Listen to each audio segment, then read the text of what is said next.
from my heart and from my hand. Why don't people understand my intention?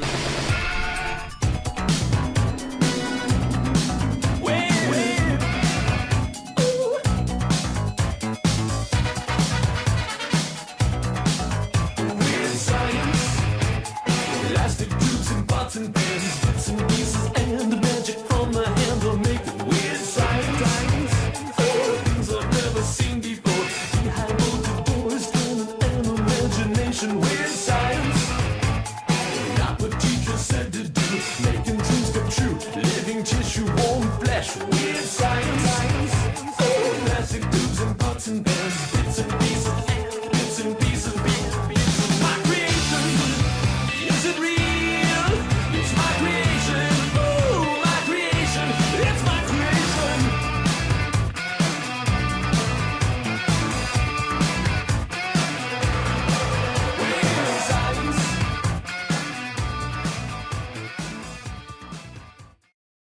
Thinking we would stitch together what was the eyeballs from the AI into your newest work, which I don't think needs much alteration, to be quite honest. If you want to just, I don't know, copy paste that piece, or at least replicate the way the eyes are and like perfectly from the AI and graph it onto what you have, everything else looks perfect. I mean, you incorporated the daylilies. Everything looks awesome. You know, it definitely has a lot more fierceness. It was just those. I was in love with the AI eyes because they just look so. First off, they were incorporating a pitcher plant, and yet something about the eyes looked incredibly scary because one was like more higher than the other, and it had like a real sort of like Eye of Sauron look to it. I don't know. I just dug it. I don't know. What's your opinion of AI as far as? Well, it's a bit of a loaded question. Yeah. Sorry. I think that artists generally have had overall the correct opinion of it, which is shut it down before it's too late. I guess like I'm a bit of a realist, and it's out there. And it's going to continue to be out there. And even if, one country shuts it down, another country isn't going to be held to the same standard. So it's out there no matter what. I think of it like cinematography, like the video assist that was invented in the 70s and 80s was the first time that producers started kind of encroaching upon the cinematographer's what he was filming, because usually they couldn't see the footage until the dailies when it was processed. And then we have green screens and digital televisions now on set, video assists, and you're kind of like poking in, kind of directing. Do you feel that it's directing the conceptual artist in a way that's kind of like out of bounds, or how do you feel about someone kind of like grafting AI into your work? Like, well, I think that in any sort of commercial art, right, you need the right tools for the right job. The most expensive thing, right, with concept art is, just time, the number of revisions that you have to do. I can see a world in which AI art helps to cut down on those number of revisions and makes things more economically viable for the studio, which isn't nothing. My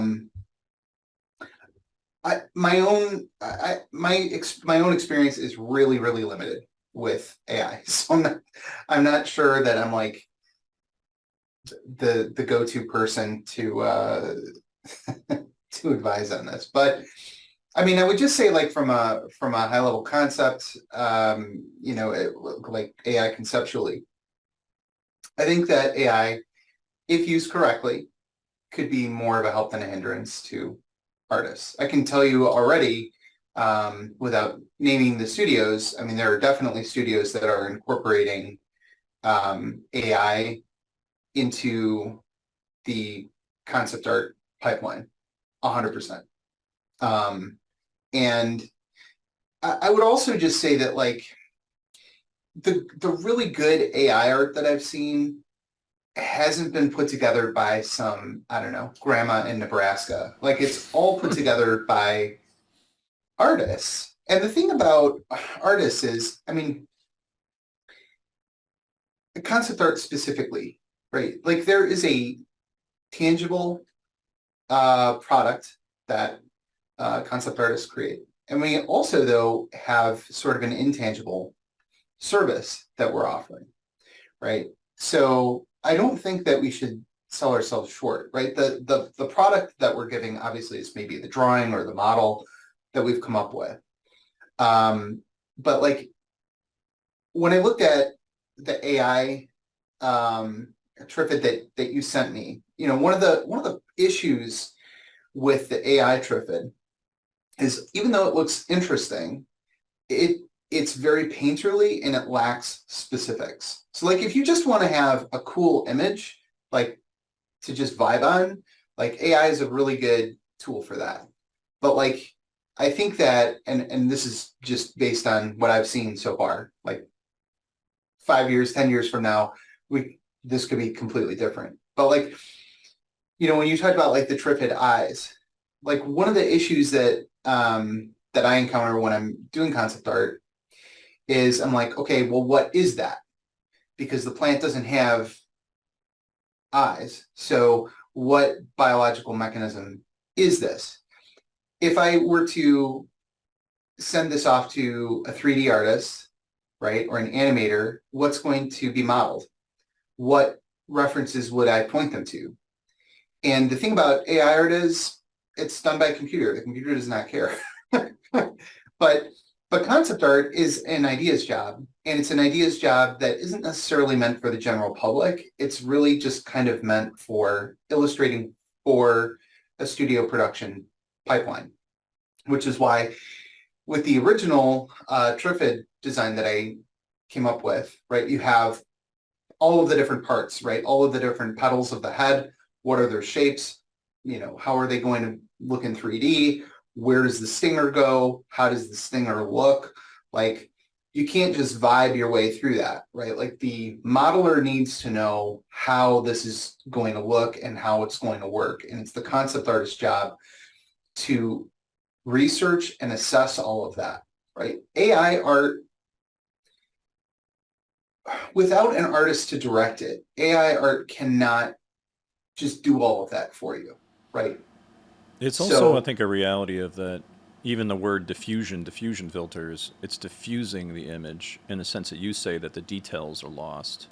And then the mechanics as to why, like if you go to Sid Mead, who created this stuff for Blade Runner, he built it from a mindset of actually designing these things in real life, whereas an AI right. doesn't really kind of hold to the mechanics of what's going on in the real world. Plus, I think when I've experienced with AI, I've thought it was encouraging both from the future employment of conceptual artists and compositors, because even from a still image background, you can't seem to keep a consistency of style. If you say, I like that style, now give it to me in these 5 other images, it just goes off on a it's like hitting a, like it's like a Right, you roulette can't get table consistent. or Right. it's like, okay, what do I get today? Oh, that looks way off. So I found that I wasted so much time, and I got I swear, out of like 250 images, the one that I liked, that's the one I gave you, and I didn't even like the body, I liked the head. So I think that's encouraging. And then compositing, we deal with moving images, and like, oh, we're going to be out of work soon. It's like, no, the amount of detail we go into these tiny things, these machines have not figured out how to deal with these issues, and get them in a consistent moving image yet. Right. And I mean, this is something that I'll bring up with my class too. I mean, I did with in my last semester. I asked the students because I teach a 2D, like a intro to concept art class. And I asked the students, well, why do you think you need to even take this class, right? If a computer can do what a computer can do, well, why are you here?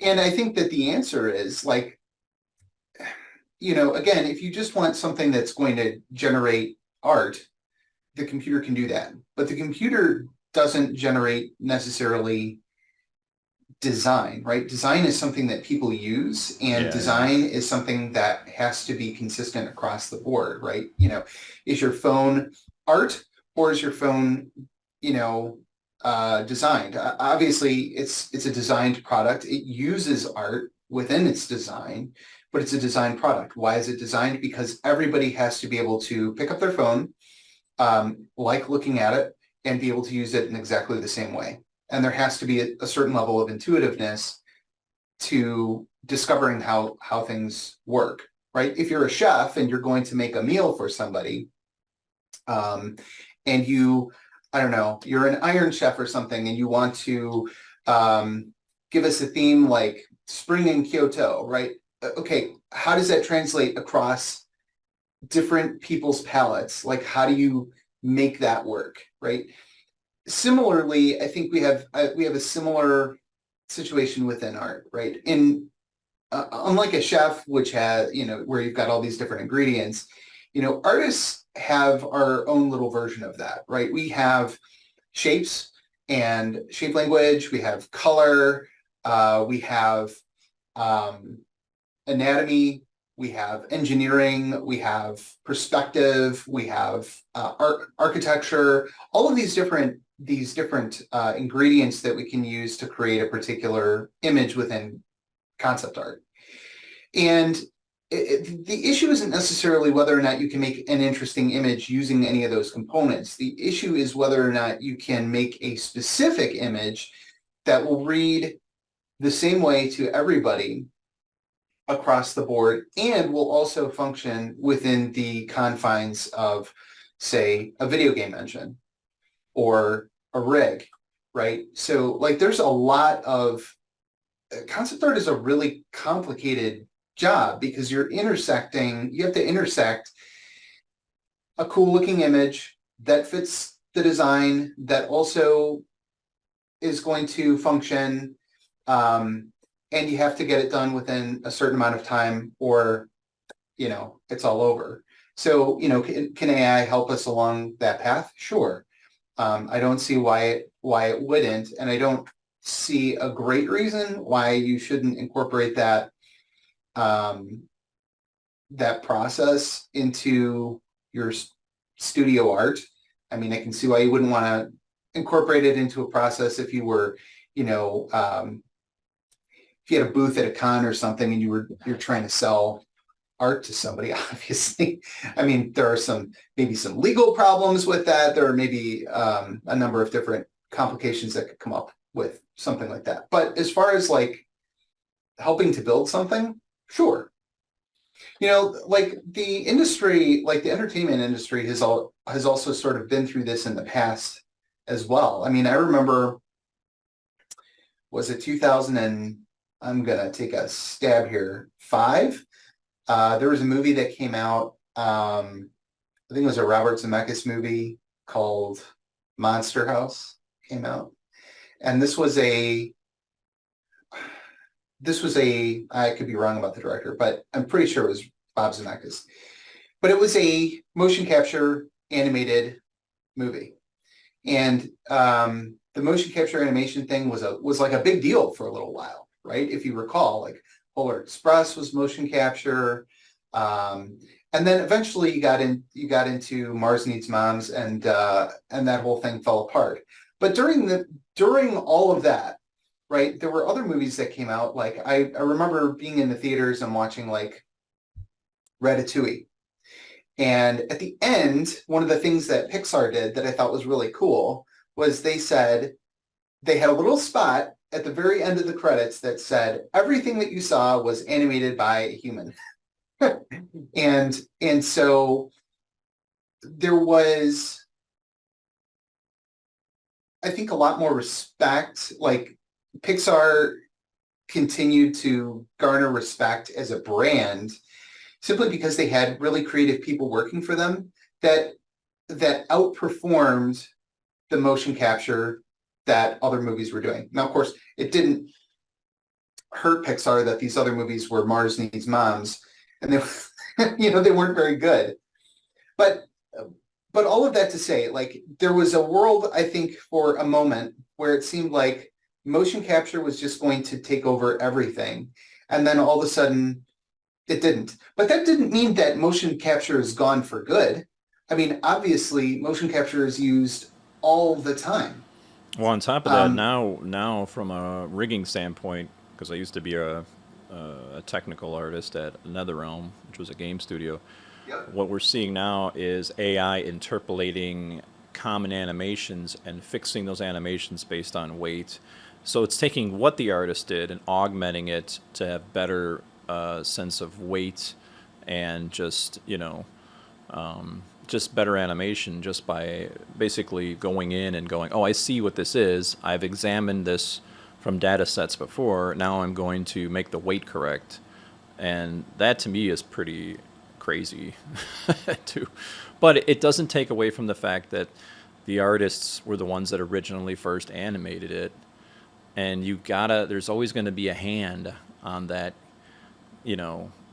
whatever is being occurred, whether it's compositors, as we in the industry are using already created inference models that we have as a sort of like a library we grab from if we need it, such as like removing, green screen markers and so forth. I mean, but never anything that gets to the point of the true nitty gritty of getting down to the work. There's just the complications of it.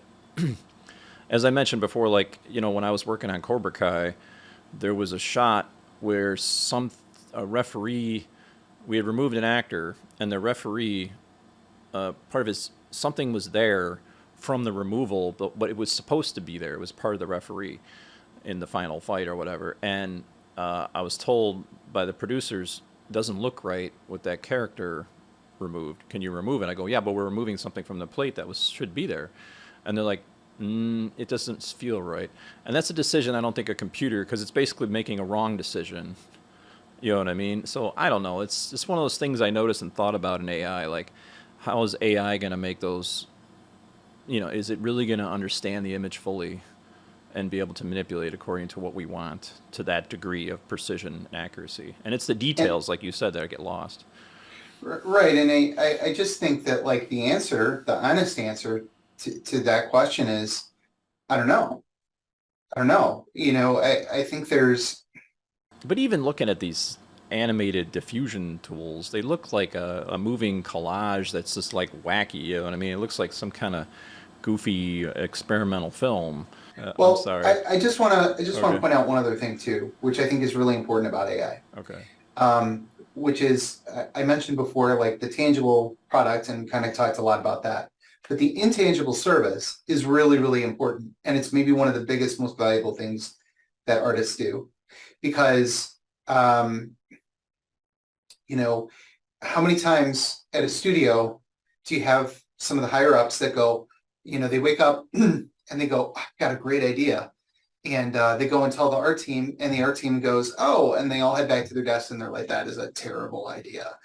Right? If you replace those artists with an AI that's just going to do your bidding, basically you've removed a whole bunch of safety valves that could potentially cost you a lot of money. Legal is one of those things, right? But there are how many bad ideas are at least polished to a point where they're even presentable by artists on a day-to-day basis. It happens so often.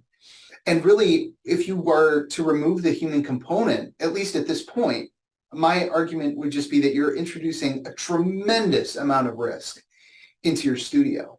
And so that like intangible service, I think that artists offer, in addition to the tangible, is so, so valuable. And they're, at least at this point, I don't see the argument for we've got to weigh through that, and there's no need to have humans. It's also just silly because in terms of like the development pipeline, concept art is one of the cheapest parts of development. Like it is, if you're going to make cuts someplace, it's bizarre that you would make it at such an important juncture. So anyway, those are my thoughts on that. Yeah, it looks like it's giving me a timer of 7 minutes here to go down. But anyway, yeah, I mean, like I said, totally agree with everything you say. I really don't think in any way, shape, or form there's a threat. We've been hearing about tools to replace our artists for years and so forth, and I really think it's the artistry that's actually the less mechanical reality of, but the artistry is what the AI doesn't seem to replicate, in my opinion. That's one of the strongest, among many Yes, things. yes. I think it's the art, and that's the funny thing is, like, even in compositing, we're seeing a lot of this mass exodus from India to Canada from compositors that are like, oh, my job's being automated, and they're like running up to Canada to get, and they're also getting citizenship there, and that's upsetting a lot of artists over there because of the over competition going on. So it's interesting to see that, but what's really being held on to is the artistry. That seems to be something that you can't get that computer, even if the computer were to statistically analyze what everybody is into nowadays, you know what I mean, going, okay, I got the perfect movie for you because this is what those kids want to see. I really don't think it'll figure it out. I don't know. That'd be pretty just sad if it because does. you can always manipulate Yeah. what people want. I mean, like, how many movies have come out in the past year that Hollywood is like super stoked about, but like at the end of the day, like nobody wants to go see it. And it's like, but as long as the critics are happy, it's the question is, who are you making this stuff for? And if you're making it for general audiences, all right, you can say that, but like you have groups out there, analytics companies that are like, oh, don't worry, like you basically, if you aren't careful, like you will hem yourself into a bunch of digital yes men that will drive you right To off the bankruptcy. cliff. So But, there's definitely some value, I think, in obviously keeping people around, at least for the near future. yeah, they're well, with that said, I think we'll just kind of end the segment, kind of swinging back to the Triffids. Sure. Again, I think the concept work you've done was great. I just think if there's anything the AI can provide from this was an I don't want to say it, it's like unbiased, like random image that just might work. And it, like I said, it took a ton of revisions. I got a lot of crap. I had one revision where the thing had a duck embedded into it. I wrote duck or I don't know, I wrote words in there and it was like the duck merged so it looked like a duck triffid and all this. I mean, it was so goofy. I mean, it was fun, but at the same time it was useless, like 99% of it. So that's encouraging. So again, I know it may sound weird, but if you could just graph the eyes of the AI into your final concept art, because if anybody's, for those people at home that don't realize, if hasn't followed the episode so far, Andrew created a concept art of 5 examples. We choose one of the 5 Triffids. From that, we revised it into a finalized Triffid, and then just for fun, I threw it through AI, and I found a head that looked pretty cool as far as the eyes, but that was a little percentage, and then I brought it back to Andrew to see if he can incorporate it, and then a couple other things we took from nature, such as the daylily. And he's done a fabulous job, as you guys will see in the the B-roll. And now it's just a matter of me being picky about the eyes. So again, it was a collaborative effort. We did use AI, but again, 99% of the work was done by Andrew. So we just kind of say that as much. But Well, I will go back in and I will make the eyes more one-to-one. But I am curious, as I do that, what you think the eyes are. Because that has really sort of been kind of the question with all of this. they Is look like, and I think this is what the AI did, was just a simple picture plant that created the eye. I know the detail's weird, but I think if you look at the thing, it looks like a pitcher plant. The one eye that's up and down, but it looks like it has a bulb in it. I can see how it almost looks like a leaf or a petal that's sort of rolling in. So I don't know what it is, but it looked cool, and maybe that's the challenge of concept art, is to take something like for the artist, the client, to go, okay, I see this, it's cool. Can you make this make sense in nature, or is there anything in nature that looks like this, and can you sort of morph it into that. Right. And like the sketch that the most recent sketch that I just did, the idea that I had was effectively that you have these petals that are sort of dissimilar, that are kind of curved in and sort of tattered on the edges. And so the way that I had conceived of the eyes in that particular case was sort of that these were parts of the petal that had turned in. So the inside of the petal has a lot of color and the outside of the petal is like white. So it would appear like eyes. And again, they're still a little sketchy. So I get sort of this slinky. It's got kind of a slinky look right now, but that wouldn't be sort of what it would. You're trying to make it into something that's really nature. And right now it's this kind of very blurry-esque mess from the AI. And you're kind of go, well, what is that in accordance to what an actual plant would have? You can't just stick an eyeball on a plant because plants don't have eyeballs, right? You know. What we need is sort of a CSI Miami computer to just go enhance, enhance until the computer is forced to tell me, reveal its secrets. What is that? But that is okay. You know what I could probably do maybe is turn it into something where it's more like a blemish on the plant. So you have those curled in pieces, but maybe like parts of the plant are like spotted or dried. That might be kind of, it won't be an eye, but it will read like one. Well, with that said, we got a minute left. I hate to shoot and run here. We got that wonderful 45-minute Zoom limitation because we're too cheap to get a subscription. So thanks again, Andrew. And again, everybody, please continue to follow the episodes. And we also have at the bottom linked, if you're curious, Andrew is a professional in the industry, and you can kind of check out his website, email him, and tell him he's wrong or right. Every day. That's totally fine. All right. Appreciate it. Thanks a lot.